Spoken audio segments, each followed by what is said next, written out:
Remember, you testified that you made arrangements to return home. Can you describe, let's take you to at the point you left the Australia house to go to the airport and were accompanied by Ben King. Could you tell the jury what transpired during that period of time? So I left Australia shortly after that. My understanding was Johnny was in the hospital for his finger, and Ben King was going to accompany me. And on the way to the airport, Johnny calls me, and we were just crying on the phone.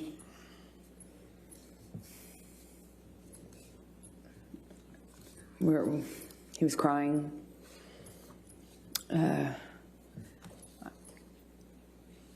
He asked if it was, if he had killed it, meaning the relationship. It was, I don't remember the exact words that he used, but it was kind of asking me in that way, is it done? Is this over? Did we kill it? Did I kill it? That sort of thing. I don't remember what I was saying to him, but we hung up as I went into the airport. I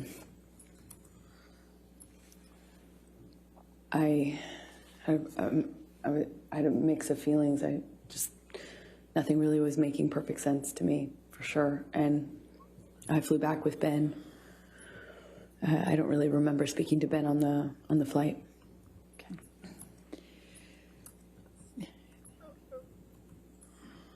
Do you, when Mr. Depp was, what you testified on what Mr. Depp said to you on the phone ride, were you on the phone with anyone else, or was it just Mr. Depp you were on the phone with?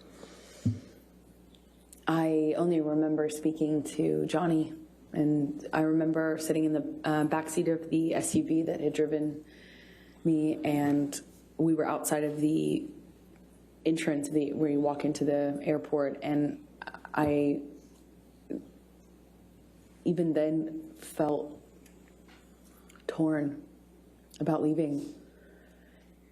I obviously didn't want to stay, but I was in such shock and— Objection, Your Honor, non-responsive. I don't know how that's non-responsive. We're going to ask your question again. Okay. Please tell us how you felt at that point and what Mr. Depp was saying to you. I remember Objection, Your Honor, asked and answered.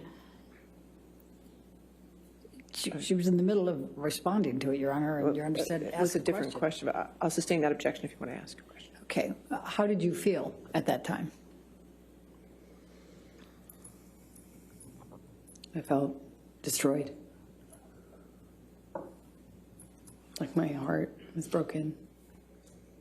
I didn't know what to do.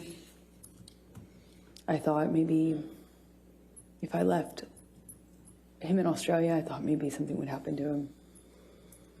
I thought he might die or kill himself, because that certainly seems like the trajectory he was on. He told me he had put a cigarette out on his face before, the Friday before, and combined with all the, when I was in the bedroom and he was in the hospital, I found, and I was packing my bags and stuff, I found all these empty bags, Coke bags, dime bags with white residue on them. In them. They were in books, in the bedside table. There were so many that I was like, I wondered how I didn't see it before, even though I had, just gotten there. So I was worried he would die, and I was worried that we couldn't come back from what happened. I was worried that there was just no way to turn this around. There was no going back, but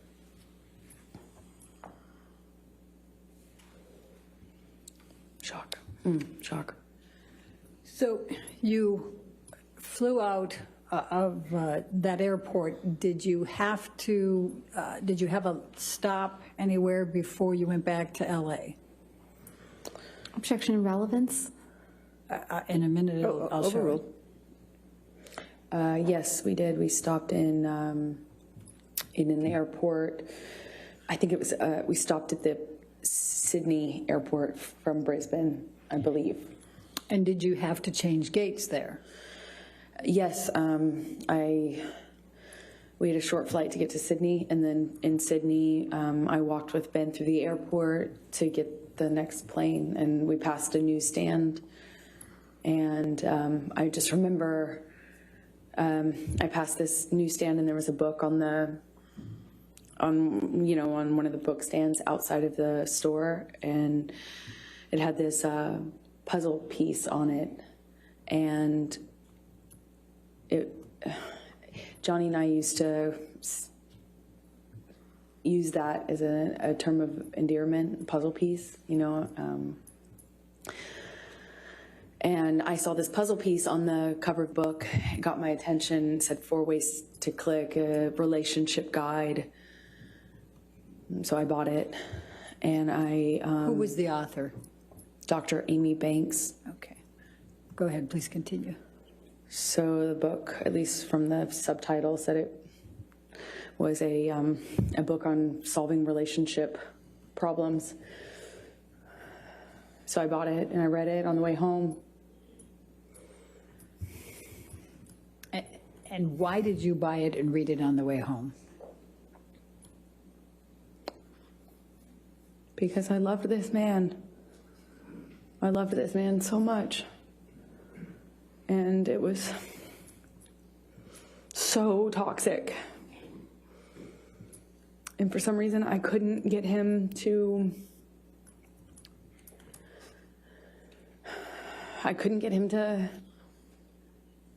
not hurt me. I could.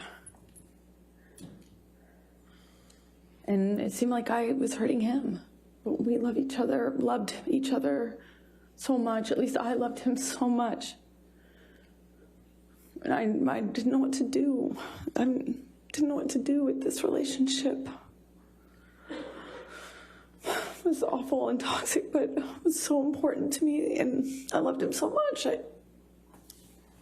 I would have read 1,000,000 books. So when you got back to LA, how long before Mr. Depp came back? A few days. Johnny came back within a few days. He went to his Sweetser house, the main house, which was what we did. If there was a problem between Johnny and I, we weren't under the same roof once, the fight had either paused or ended, depending, but he would go to Sweetser, and I would stay at the ECB. And so he went to Sweetser upon landing, and there was some conversations with the medical team, doctors and stuff, and I just remember feeling concerned for his life because things had changed, and without saying what they said to me, Objection, Your Honor, hearsay. She said without saying. She's characterizing it. Well, I'll overrule for now. We'll see where we go. I became really, really worried that John was not going to live through this, that there would be infections or problems and things, and he wouldn't stop using Coke, and he couldn't get the surgery he needed because he wouldn't stop using Coke, and they wouldn't put him under because of all the Coke. So, Objection, Your Honor, hearsay. All right, I'll sustain as to the last part. Okay. All right, next question.